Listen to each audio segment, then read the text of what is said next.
Hello प्यारे बच्चों, कैसे हो आप सब?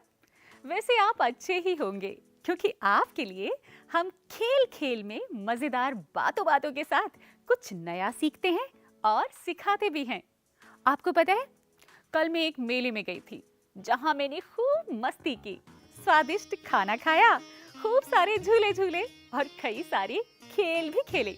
उस मेले में गुब्बारे वाला, आइसक्रीम वाला, बाजे वाला, चाट पकौड़ी वाला और भी बहुत सारे लोग थे। और साथ ही मेरे नन्हे दोस्त नकुल और निहारिका भी मुझे मेले में नजर आए। वो दोनों मेले में किसी चीज को बड़ी उत्सुकता और हैरानी से देख रहे थे।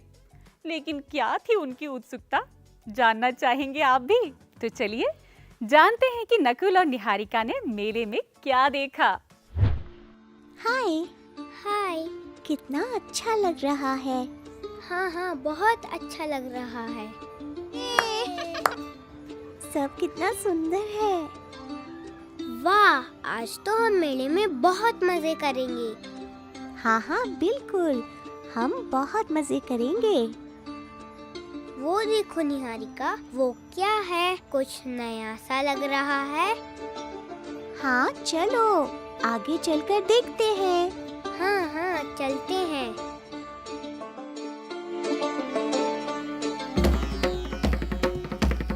परछाइयाँ, वाह बहुत खूब। ये परछाइयाँ तो बहुत अद्भुत हैं। हाँ बहुत सुंदर है, पर ये परछाइयाँ कैसे बन रही हैं? चलो पता लगाते हैं। हाँ चलो। तो बच्चों, देखा आपने, ये था हमारा परछाइयों वाला नाटक। जी हाँ, आज का हमारा विषय है कहानी परछाइयों से।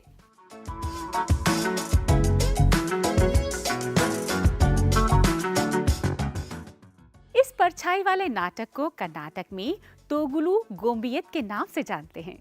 तोगुलु गोम्बियत की कठपुतलियां चमड़े से बनाई जाती हैं और इसमें प्राचीन भारतीय कथाओं को प्रस्तुत किया जाता है।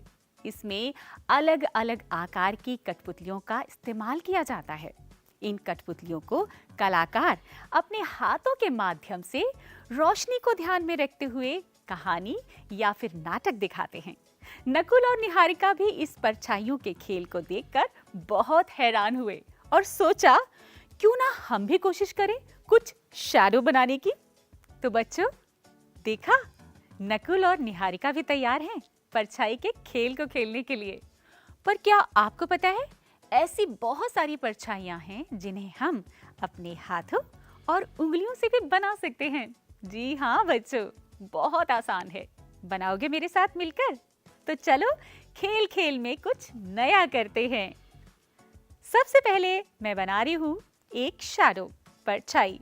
आपको गेस करना है कि ये क्या हो सकता है। चलिए शुरू करते हैं। आप भी बनाइए। सबसे पहले अपने लेफ्ट हैंड को इस तरह से रखिए। उसके बाद राइट हैंड यानी दाहिने हाथ को इस तरह से रखिए और लेफ्ट हैंड की उंगलियों को अपने राइट हैंड के थंब को इस तरह से पकड़ना है। दिख रहे हैं आपको? यस, ऐसे।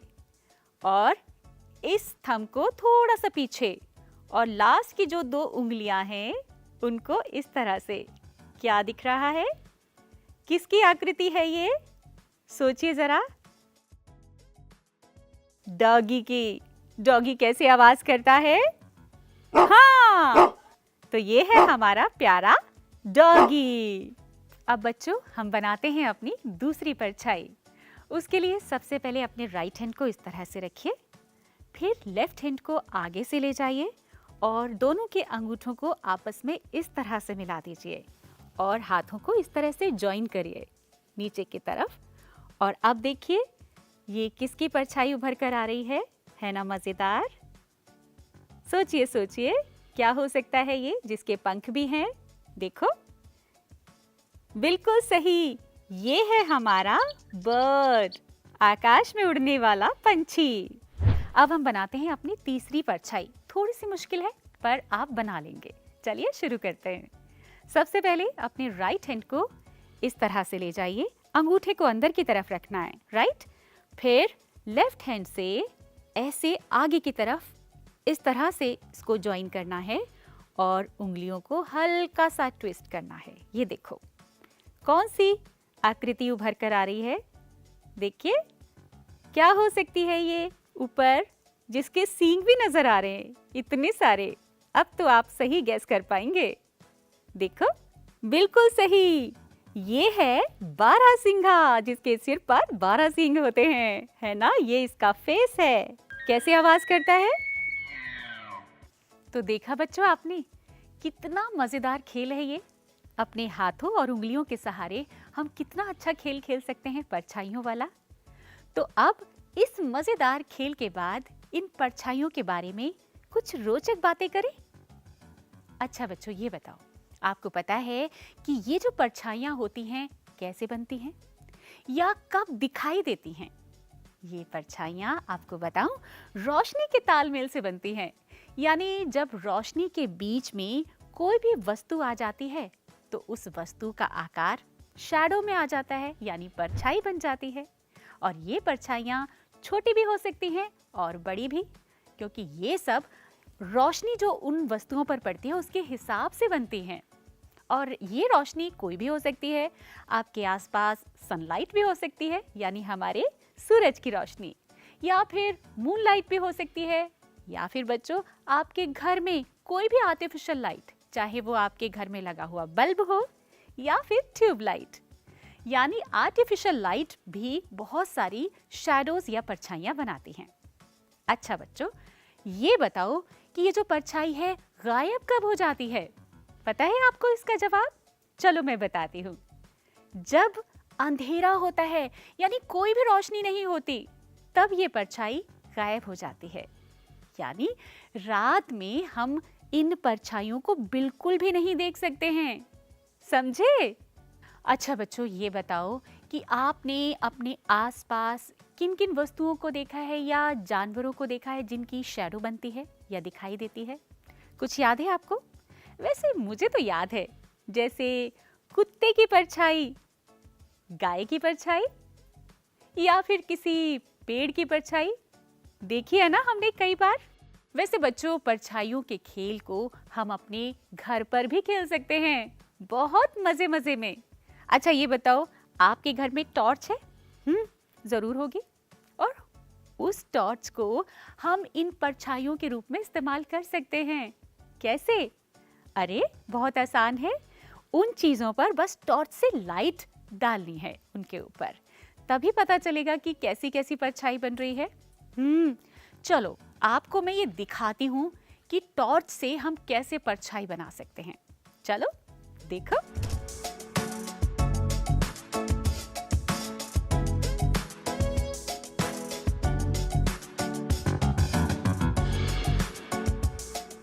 तो बच्चों देखा आपने, हम टॉर्च की रोशनी के माध्यम से इन चीजों को छोटा बड़ा रूप दे सकते हैं या इनके आकार को छोटा बड़ा भी बना सकते हैं। फर्क होता है कि आप टॉर्च की रोशनी किस तरह से उस वस्तु पर डाल रहे हैं। आप इसी तरह टॉर्च की पोजीशन अन्य वस्तुओं पर भी चेंज कर करके देख सकते हैं और जान सकते हैं कि परछाइयाँ किस तरह से अपने रूप को बदलती रहती हैं। अच्छा बच्चों ये बताओ कि क्या टॉर्च की स्थिति बदलने पर परछाइयों के आकार में परिवर्तन होता है, यानी वो छोटी बड़ी हो जाती है? अरे ये तो हमने अभी अभी जाना और आप भी जान चुके हैं। सही जवाब है हाँ, ऐसा ही होता है। चलो अब आपसे मैं अगला सवाल पूछती हूँ।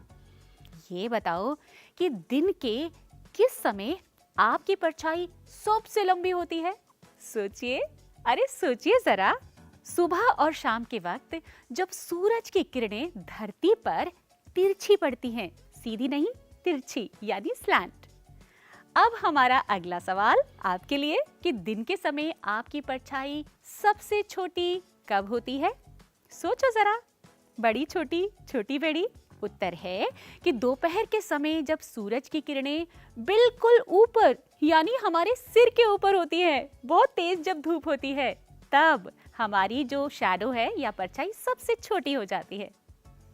तो बच्चों आपने देखा और ऑब्जर्व भी किया, यानी आपने अवलोकन भी किया कि हमारी या किसी भी वस्तु की परछाई हमेशा लाइट यानी रोशनी की पोजीशन पर निर्भर करती है और उस लाइट के हिसाब से उसकी परछाई का आकार छोटा या बड़ा होता रहता है।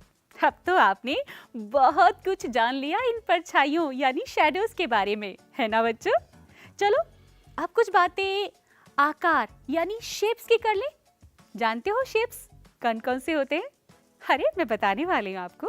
और आपने भी अपने घरों में कितनी सारी ऐसी वस्तुएं देखी होंगी जिन्हें हम ट्रेस यानी अनुरेखण कर सकते हैं, जैसे कि आपके बैग में रबर, बॉटल का ढक्कन, पत्ती, दिया सलाई जिसे माचिस की डिबिया भी कहते हैं, या फिर शार्पनर भी हो सकता है, और सिक्के वही जो खनखनाते हैं, मम्मी पापा आपको देते हैं ना। और भी कई सारी वस्तुएं होती हैं और इन वस्तुओं के चारों ओर आपको घेरा बनाना है। यहाँ मैं आपको उदाहरण दे रही हूँ माचिस का। माचिस के चारों ओर घेरा बनाइए और बताइए कि घेरा बनाने के बाद आपको यहाँ कौन सी आकृति दिख रही है। देखिए स्क्रीन पर। और अभी हमने जितनी भी वस्तुओं की बात की उनमें से आपको बताना है कि कौन सी वस्तुएं बोतल के ढक्कन जैसे घेरे वाली हैं। एक मैं आपको बता देती हूँ कि बोतल के ढक्कन जैसे हुए सिक्के। और कौन सी वस्तुएं रबर जैसे घेरे वाली हैं? इसका सही जवाब है माचिस। एक मैंने बता दिया, अब बाकी आप बताइए। तो आप भी घर पर इस तरह की और भी कई चीजों को ट्रेस कर सकते हो और आनंद ले सकते हो ट्रेसिंग यानी अनुरेखण का। तो बच्चों, आज हमने परछाइयों के बारे में बहुत कुछ जाना, बहुत ही रोचक बातें जानी कि किस तरह से हम घर में परछाइयां बना सकते हैं रोशनी के जरिए। तो बच्चों, इसी तरह की जानकारियां हम आपके साथ आगे भी लेकर आते रहेंगे। आज के लिए बस इतना ही।